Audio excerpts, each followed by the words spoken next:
Assalamualaikum warahmatullahi wabarakatuh. Halo semuanya, perkenalkan nama saya Ira Desrawati dari kelas PPKN 19B. Tujuan saya membuat video ini yaitu untuk memenuhi salah satu tugas yang diberikan oleh dosen saya, yakni Bapak Supentri SPD MPD selaku dosen mata kuliah Kajian Masyarakat Indonesia. Nah, dalam video ini saya akan menjelaskan mengenai kebudayaan yang hampir punah, yaitu kebudayaan Badantam atau Badonce. Kebudayaan ini dari Minangkabau, tepatnya Padang Pariaman. Selamat menyaksikan.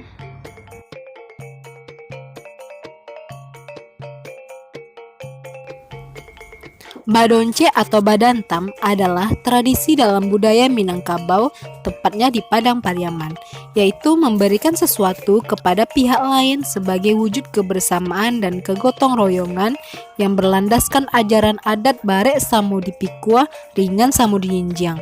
Pemberian dilakukan secara terbuka dan diketahui oleh pihak lain. Kata Badonce berarti iur, lompat atau lempar. Tradisi Badonce ini umumnya berkembang di kalangan masyarakat Pariaman.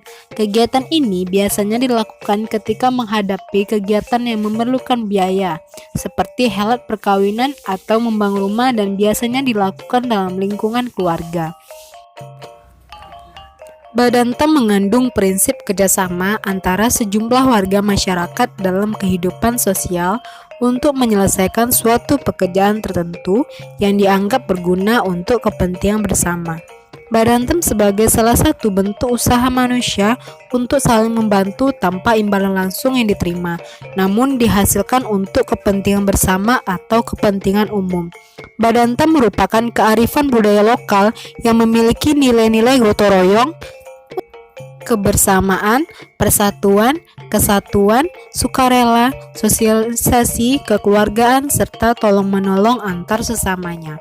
Pariaman merupakan wilayah rantau di Minangkabau yang memiliki sejarah penting dalam konteks penyebaran agama Islam.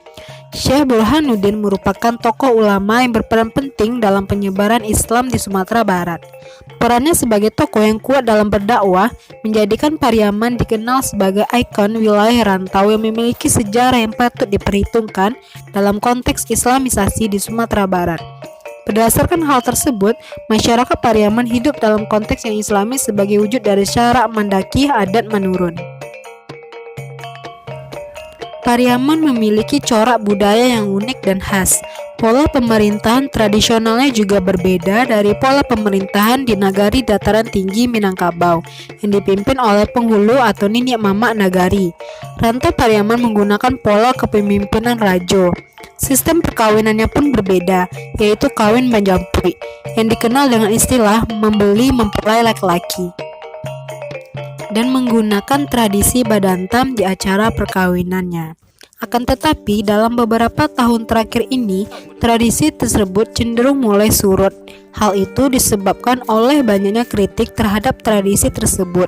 Kritik yang dimaksud berasal dari kelompok lain di luar komunitas rantau Pariaman dan organisasi masyarakat keislaman modern dan lainnya. Argumentasi pengkritik antara lain: 1. Tradisi tersebut tidak sesuai dengan ajaran Islam yang menganjurkan berinfak secara diam-diam sehingga tidak termasuk sikap ria. 2. Tudingan bahwa masyarakat Pariaman pendukung tradisi Badantam sebagai kelompok masyarakat yang suka pamer. Dan yang terakhir, berbagai pandangan lainnya. Akibatnya, generasi muda sudah terbuka yang telah menempuh pendidikan tinggi dan modern sehingga cenderung lebih kritis, mulai meninggalkan bahkan menentang adanya tradisi tersebut. Menurut salah seorang tokoh di Pariaman, Masrudin, 59 tahun, ada dampak lain yang muncul pada tradisi ini, yaitu dari sistem kepengurusan tidak sesuai dengan aturan adat yang disepakati. Namun tradisi ini bisa saja hilang hanya karena uang. Hal ini disebabkan pemberian uang kepada masyarakat yang tidak disiplin dengan kepengurusan, sehingga terjadinya perpecahan antara Niniak Mamak dan pengurus lainnya. Hal inilah yang menjadi sebab hilangnya tradisi Badantam dan sistem kepengurusan serta hubungan kekerabatan. Berdasarkan wawancara pada tanggal 13 Februari 2018 di jurnal. Selain itu, Badantam bisa hilang disebabkan adanya pendatang dari luar yang menetap di kampung tersebut, tetapi belum memenuhi syarat-syarat adat di nagari seperti mengisi caranya yang wajib dipenuhi.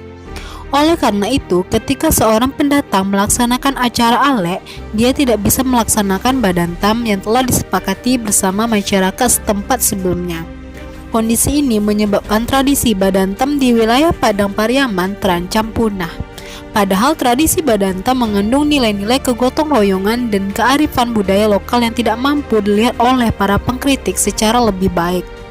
Selain itu, di dalam tradisi badantam juga terdapat nilai-nilai integritas, kedisiplinan, etos kerja, kerja keras, tanggung jawab, dan semangat bergotong royong. Bila dibiarkan, tentulah tradisi itu akan hilang bersama nilai-nilai yang dimaksud. Padahal di beberapa tempat di luar Sumatera Barat, tradisi serupa yaitu badonce masih dilaksanakan. Oleh sebab itu, penelitian terhadap badantam ini penting dan mendesak untuk dilakukan. Asumsi dasar inilah yang mendasari penelitian. Pelaksanaan badantam dalam alek perkawinan juga didasari oleh suatu keyakinan yang dimiliki oleh masyarakat tentang harga diri. Harga diri terlihat ketika seorang sumando tidak ikut menyumbang dalam pelaksanaan badantam untuk adik istrinya, maka dia akan merasa malu sebagai seorang sumando yang berada di kampung itu. Seorang sumando juga akan merasa dikucilkan dan segan ketika berhadapan dengan masyarakat sekitarnya. Hal ini sudah menjadi karakter orang Minangkabau yang sudah tertanam ke dalam diri mereka bahwa harga diri itu penting dalam kehidupan bermasyarakat. Tradisi badantam yang terdapat pada alek perkawinan menunjukkan persatuan keluarga, keluarga inti, keluarga besar, orang sumando, dan masyarakat. Selain itu, badantam bertujuan untuk mengurangi beban dari pihak mempelai wanita untuk melaksanakan perkawinan di Pariaman.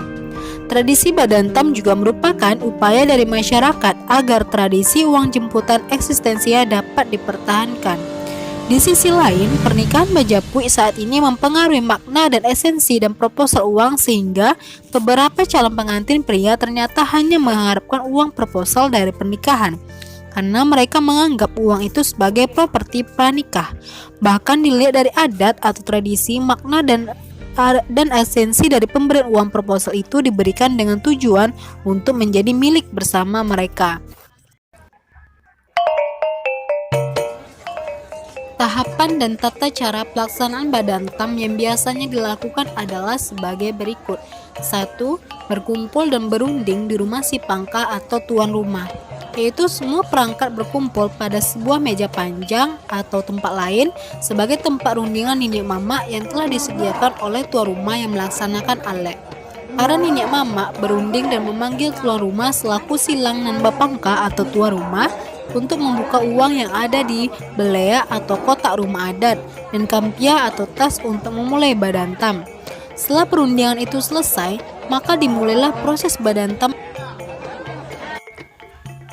Kesimpulan berdasarkan penjelasan saya tadi adalah tradisi badantam merupakan sebuah tradisi yang bertujuan untuk mengumpulkan dana modal alek perkawinan di Pariaman.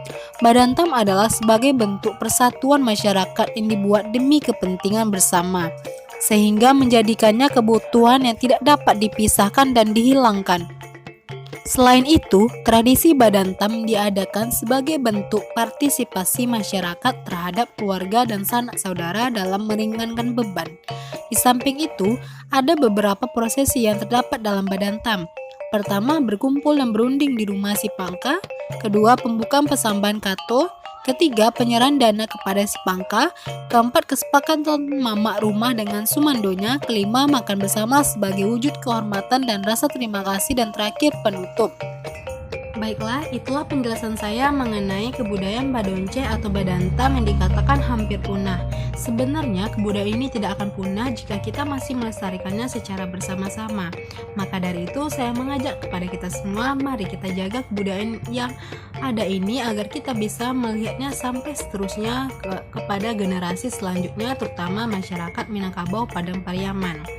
Terakhir, saya ingin mengucapkan terima kasih kepada Bapak yang telah memberikan tugas ini sehingga mendapatkan pengetahuan saya lebih lagi. Kemudian kepada berbagai pihak yang telah saya cantumkan sumbernya di deskripsi. Dan Saya mohon maaf apabila ada salah kata selama penyampaian video ini. Saya akhiri. Assalamualaikum warahmatullahi wabarakatuh.